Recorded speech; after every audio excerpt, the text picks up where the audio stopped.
नमस्ते। Study astrology group के सभी सदस्यों का एस्ट्रोलॉजी 9 में सुस्वागतम है। तो कल हम लोगों ने एस्ट्रोलॉजी 8 में ये विचार किया था कि सप्तम स्थान से लेकर विचार किया था, लेकिन जो सप्तम को एप्लीकेबल है वो सभी स्थानों को एप्लीकेबल रहेगा। तो सप्तम स्थान में यदि ये बताता है, केपी पद्धति में, कृष्णमूर्ति पद्धति से बताता है कि विवाह होने वाला है, तो अगला क्वेश्चन आता है कभी होने वाला है, तो वो कौन बताएगा?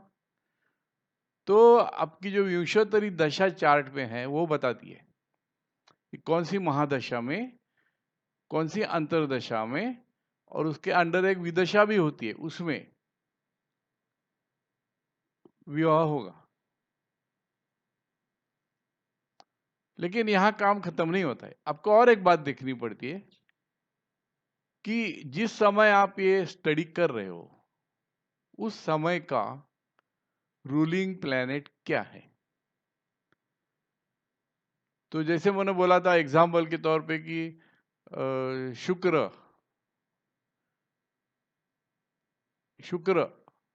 अगर सप्तम स्थान का सब है और वो 2 7 11 का सिग्निफिकेटर है, तो विवाह होने वाला है। लेकिन वो टाइम के रूलिंग प्लैनेट आपको निकालने हैं, और रूलिंग प्लैनेट 4 या 5 होते हैं। तो उनमें शुक्र है क्या? अगर उनमें शुक्र है तो ही विवाह होगा।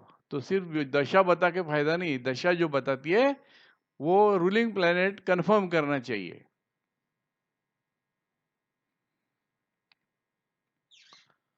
तो ये रूलिंग प्लैनेट क्या होते हैं? ये रूलिंग प्लैनेट ये कृष्णमूर्ति पद्धति का हाईलाइट है, और किसी भी पद्धति में रूलिंग प्लैनेट नहीं है। तो आप जिस समय यह अभ्यास कर रहे हो,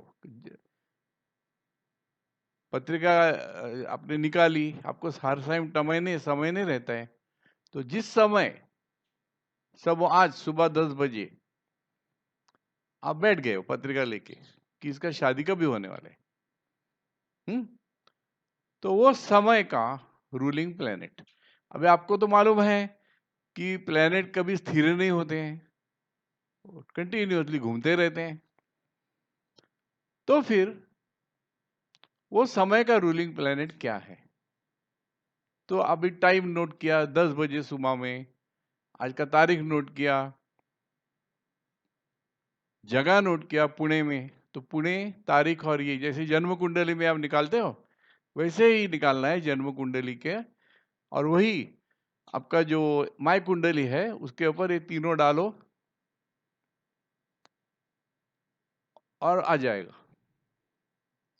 वो टाइम का जन्म कुंडली आ जाएगा। वो किसी का नहीं है, वो रूलिंग प्लैनेट का कुंडली है। अभी इसमें 4 इंपॉर्टेंट ग्रह हैं जिनको कृष्णमूर्ति में रूलिंग प्लैनेट बोला गया है। कौन से ग्रह हैं?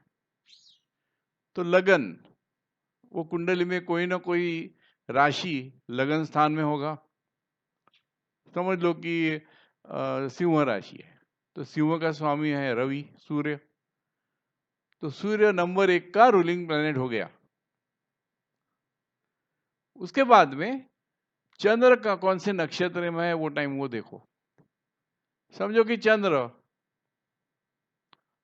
मृगा नक्षत्र में है, तो मृगा नक्षत्र का स्वामी मंगल, ये 2 नंबर का रूलिंग प्लैनेट हो गया, LS।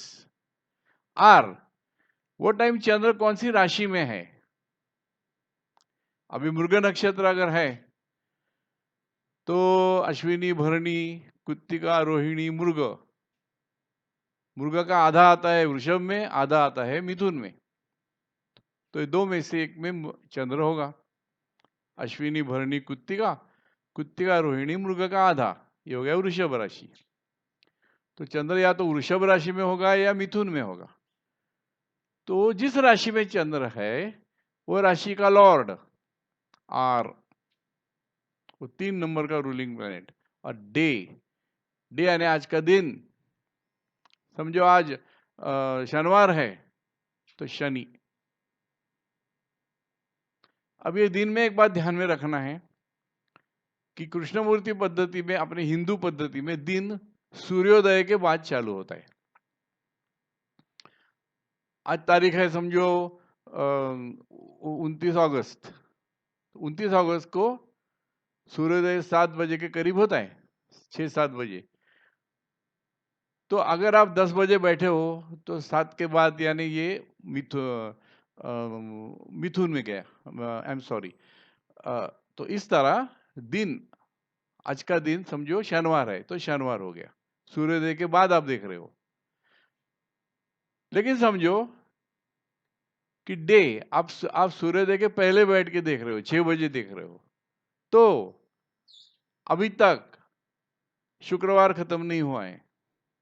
आपको माय कुंडली का चार्ट बताएगा शनिवार, 6 बजे भी बताएगा शनिवार, क्योंकि वहां पे रात को 12 बजे दिन चालू होता है। तो वो ध्यान में रखना है। वो टाइम आप सूर्योदय के बाद अगर बैठ के देख रहे हो तो आज है शनिवार, तो शनिवार का शनि। तो इसको बोलते हैं कृष्णमूर्ति पद्धति में LSRD, लगन, स्टार, राशि और डे। तो आपको नोट करना है, लगन का स्वामी कौन है? सूर्य। स्टार कौन सा है? वृषभ है, मिथुन, मृग है, तो मृग का स्वामी है मंगल।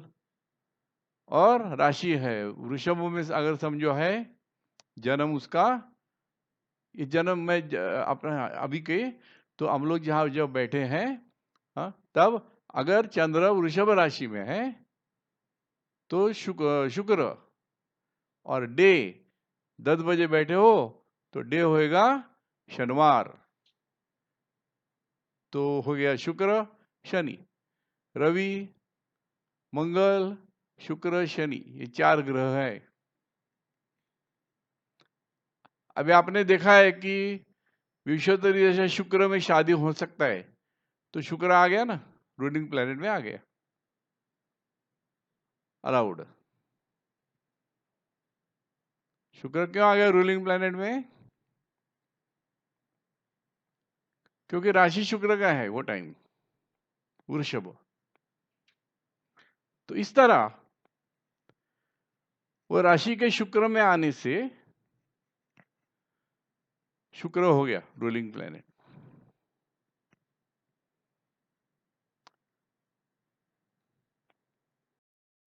तो 4 रूलिंग प्लैनेट हो गए LSRD, LSRD। अभी इसमें आपको और एक बात देखनी पड़ेगी। ये जो रवि, आपने देखा शुक्र राशि स्टार मृग है, तो रवि, मंगल, शुक्र, शनि, ये 4 ग्रह वो टाइम कौन से नक्षत्र में है? अगर वो वक्री ग्रह, वो टाइम कोई ग्रह वक्री है और उस ग्रह के नक्षत्र में है, तो इनवैलिड रूलिंग प्लैनेट है।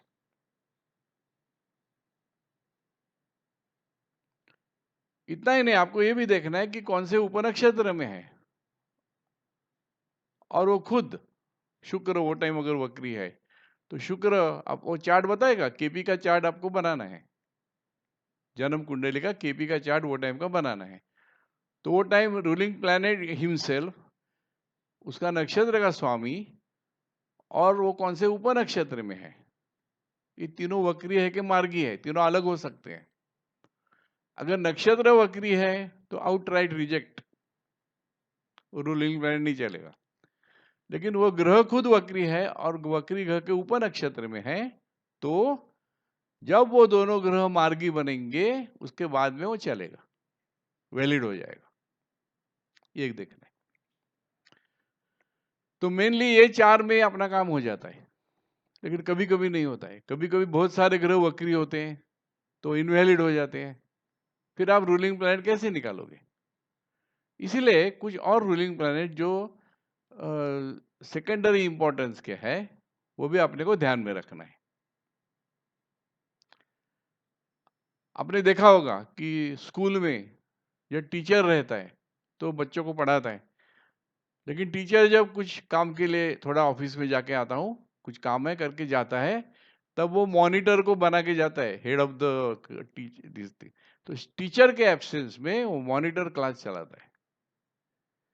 इसी तरह ये पहले चारों ग्रह एलएसआरडी अगर इनवैलिड हो गए, वो वैलिड है कि इनवैलिड है? तो इनवैलिड हो गए, क्योंकि वक्री ग्रह के नक्षत्र में है।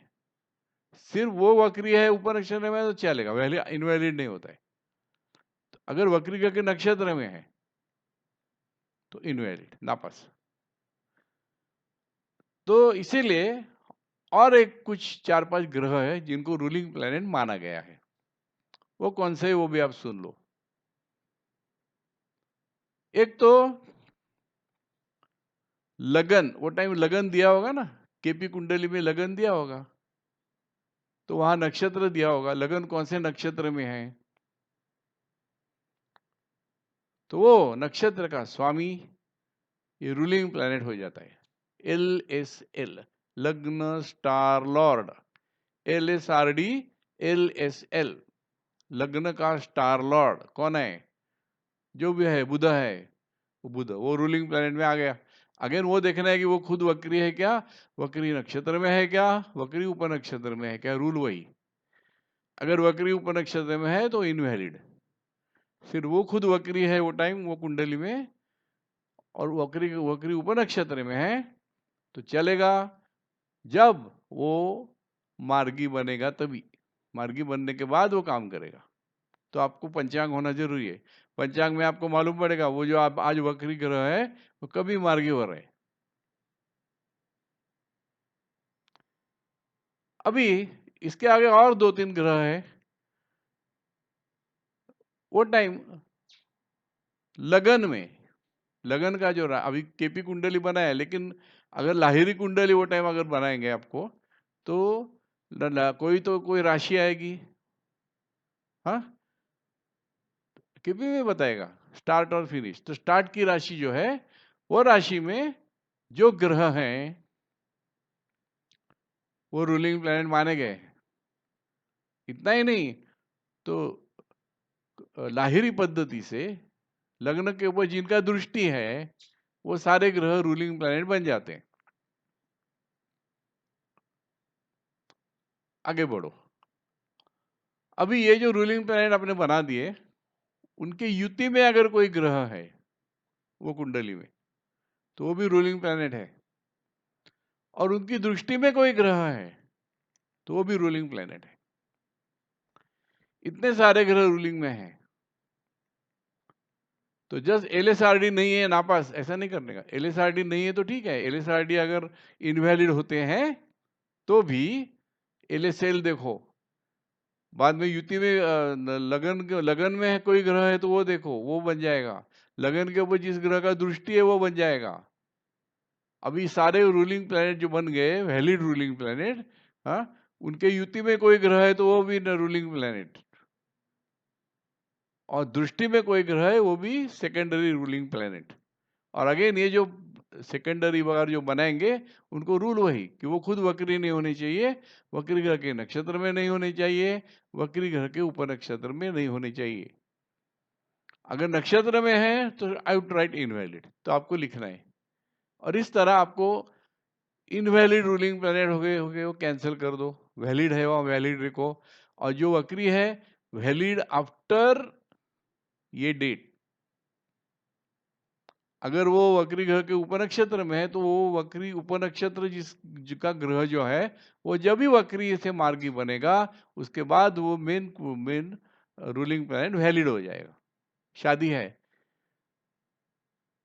आपने निकाला है 2 साल के बाद, तो 2 साल के बाद तो मार्गी हो जाएगा वो रूलिंग प्लैनेट, तो पास हो गया। तो इस तरह मेरा आपको रिक्वेस्ट है कि आप रोज थोड़ा टाइम निकाल के रूलिंग प्लैनेट निकालने का अभ्यास करो। एक आपको कभी टाइम है, समझो आपको शाम को 6 बजे टाइम है, काम हो गया, काम पे जाते हो, काम से आ गए, रात को 7 बजे 8 बजे रूलिंग प्लैनेट कभी भी निकाल सकते हो, 24 घंटा किधर भी निकाल सकते हो। ये ग्रह जो 9 ग्रह चारों ओर घूमते हैं, वो डिसाइड करते हैं कि ये आदमी के भविष्य में क्या होने वाला है। तो आपको रूलिंग प्लैनेट का अभी अभ्यास करना है। आप ऐसा करो, रोज रोज एक टाइम सिलेक्ट करो जब आपको टाइम है, और वो टाइम आप रूलिंग प्लैनेट निकालो। थोड़ा प्रैक्टिस से आपको जास्ती में जास्ती कंप्यूटर हो तो ये तो आराम से होता है, पंचांग से भी होता है, पंचांग में ये सब मालूम पड़ता है। लेकिन कंप्यूटर पे करो शुरू में, वो टाइम का प्रिंट निकालो, केपी का जन्म कुंडली केपी का बनाओ वो टाइम का, तो आपको सब मिल जाएगा। और उसी के बाजू में एक लाहिरी कुंडली आप हाथ से बना के लिख दो, तो आपको दो दो प्रिंट नहीं निकालना पड़ेगा। और जो मैंने आपको अभी बोला, LSRD, LSL, लगन के ऊपर दृष्टि होने वाले, लगन में होने वाले, और ये सारे रूलिंग प्लैनेट की युति में होने वाले और उनकी दृष्टि में होने वाले, ये सारे ग्रह रूलिंग हो जाते हैं। अभी और एक बात है, आपने रूलिंग प्लैनेट निकाले, अगर वो रूलिंग प्लैनेट के राशि में राहु केतु है तो वो भी रूलिंग प्लैनेट हो गया। और वो समझो वो टाइम गुरु है, रूलिंग प्लैनेट गुरु की राशि में राहु है, तो राहु भी हो गया, राहु गुरु से पावरफुल हो गया, क्योंकि राहु केतु हमेशा केपी सिस्टम में सबसे पावरफुल माने गए हैं। तो अगर राहु केतु की दशा में शादी है बताता है, अगर तो रूलिंग में है राहु, अलाउड। समझिए, तो इतने सारे रूलिंग प्लैनेट निकालने का आप अभ्यास करो। आपको शुरू में डाउट आएंगे, आप वो ग्रुप पे पूछो, ग्रुप पे डाउट डालो, और कोई गलती होगा मैं सुधार सकूंगा, आसान है, कोई बड़ी बात नहीं है। तो इस तरह दशा और रूलिंग प्लैनेट, इनसे आप पिन पॉइंट कर सकोगे कि इसका शादी या कोई भी घटना जो आप जिसके लिए वो आपके पास आया है, जो जातक, जिसे जातक बोलते हैं, तो उसको अगर कोई आया उसी टाइम उसको जवाब मांगता है तो वो टाइम के रूलिंग प्लैनेट निकालो। अगर उसको बोलो भाई 4 दिन के बाद आ जाओ, मेरे को टाइम मिलेगा तो मैं करूंगा, और फिर आप जिस टाइम बैठोगे अभ्यास करने को, वो टाइम का रूलिंग प्लैनेट आपको निकालना है। और एक बात आप ध्यान में रखना, आप अभी ज्योतिषी अगर बन गए हो तो आपके पास रिकॉर्ड चाहिए। अभी आप ये जो सब कर रहे हो उसका नाम लिखो, जन्म कुंडली का सब डिटेल ऊपर लिखो, वो तुम्हारे पास कभी आया वो लिखो, उसका क्वेरी क्या है वो लिखो, क्योंकि बाद में हम लोग भूल जाते हैं। और उसे कहीं भी तो फाइल में रख दो, या तो एक सबसे अच्छा एक रजिस्टर ले लो और रजिस्टर में उसका नाम लिखो, तो अपने पास रिकॉर्ड रहेगा। और फिर आप जो भी डिसाइड करते हो वो भी लिखो कि आपने इसके ऊपर से क्या इन्फ्लुएंस निकाला, वो भी लिखो। हर एक चीज रिकॉर्ड करना चालू करो, मुंह मुंह से नहीं करना है। तो वो कभी 1 साल के बाद भी आ गया तो आप वो खोल के देख सकते, हाँ मैंने तेरे को ये बोला था।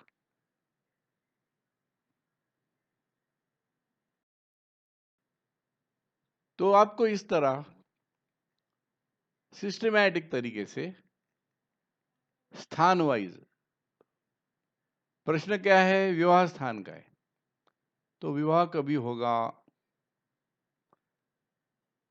विवाह होगा क्या, मेनली 2 चीजें रहती है, वो घटना कभी होगी, और यही 2 चीज मेन प्रश्न रहते हैं। तो वो उसका आप जवाब आप दे सकोगे, वो टाइम का रूलिंग प्लैनेट ले, और रूलिंग प्लैनेट जो बताएगा वो आपका उत्तर है।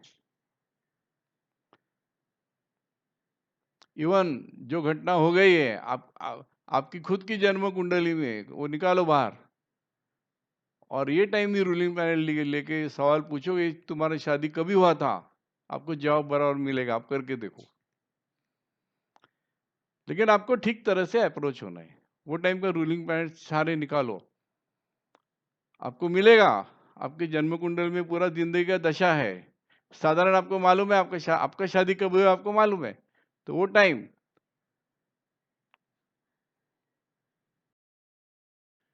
तो आपकी केपी कुंडली ये कंफर्म करेगी कि वो टाइम आपकी शादी हुई। आप करके देखो। इसी तरह अभ्यास होता है। आपके पास आपकी कुंडली तो जरूर है, आपने बना के रखी होगी, बराबर। जन्म के टाइम कुंडली लोग बनाते हैं, शादी तक उसको बाहर नहीं निकालते। शादी के टाइम मैचिंग देखने के लिए बनाते हैं। अभी वो कुंडली अभ्यास के लिए निकालो। और फिर आपका लड़का होगा, उसकी शादी होनी है, लगाओ ये रूल सब लगाओ, आपको डेट मिल जाएगा। तो इस तरह 7वां स्थान का जो मेन प्रश्न है शादी, वो कभी होगी, ये जवाब आपको मिलेगा। बाद में तो अनेक प्रश्न है कि शादी कैसी होगी, सुख मिलेगा क्या। अभी आपको कुंडली ये भी बताएगी कि डाइवोर्स होगा क्या, लेकिन ये किसी को बताना नहीं है।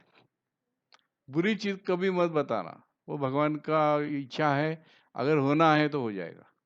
आप मत बताओ, जब तक तो कोई पूछता नहीं है मत पूछो, मत बताओ। लेकिन कुंडली क्लियरली बताती है कि इसका डाइवोर्स होने वाला है, केपी पद्धति से क्लियर मालूम पड़ता, लेकिन बताना नहीं है। कितनी बुरी बातें होती है ना कुंडली में, पत्रिका में जो अनडिजायरेबल बातें हैं वो पूछे बगैर मत बताना। तो इसी को अभ्यास बोलते हैं। अभी विवाह स्थान के और भी प्रश्न है, तो मेरा आपको रिक्वेस्ट है कि आपका ईमेल भेजो। मेरा इंग्लिश नोट रेडी है, उसमें सब है, ये मैंने अभी जो बोला सब उसमें है।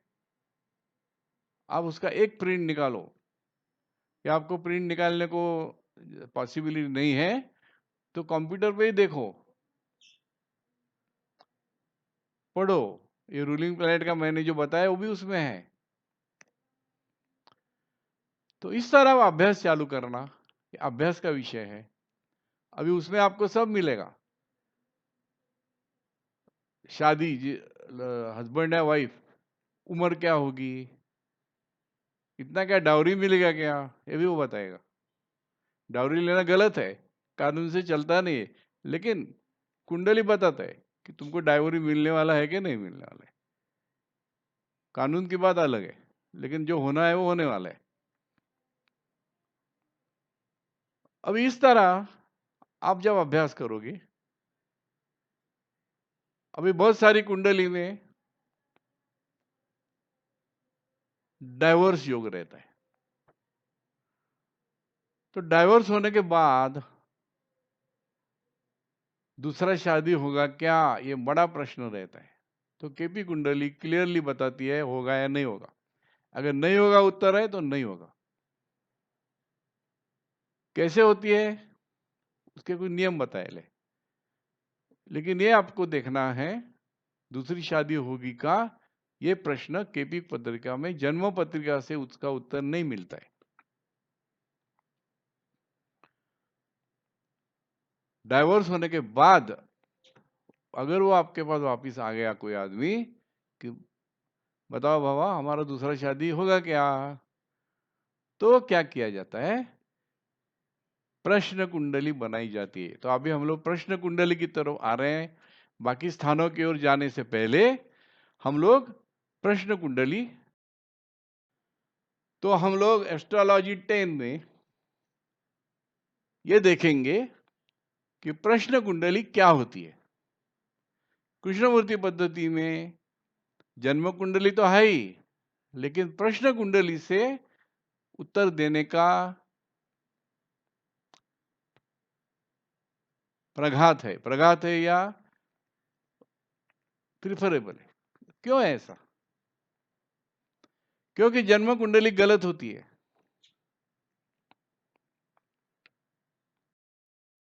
जन्म कुंडली हम सबकी गलत है। अब क्या करें?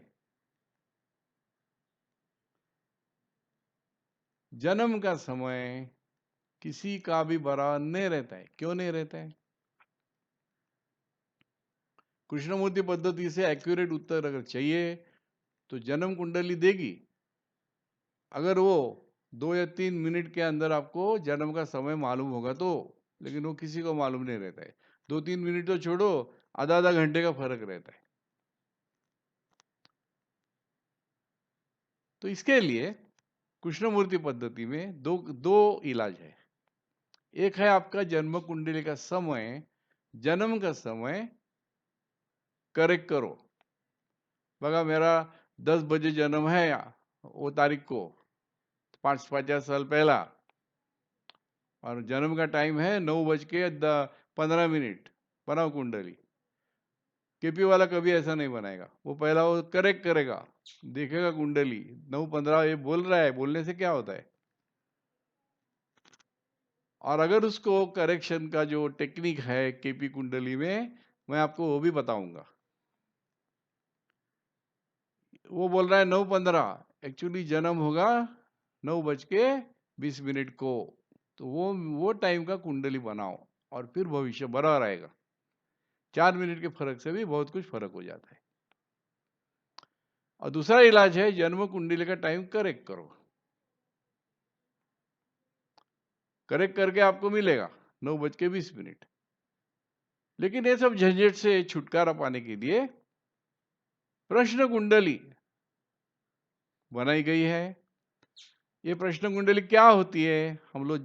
हम लोग आगे स्थानों को जाने के पहले हम लोग ये दो चीज देखेंगे कि प्रश्न कुंडली क्या है। तो अगला जो है 10, उसमें हम लोग प्रश्न कुंडली की चर्चा करेंगे।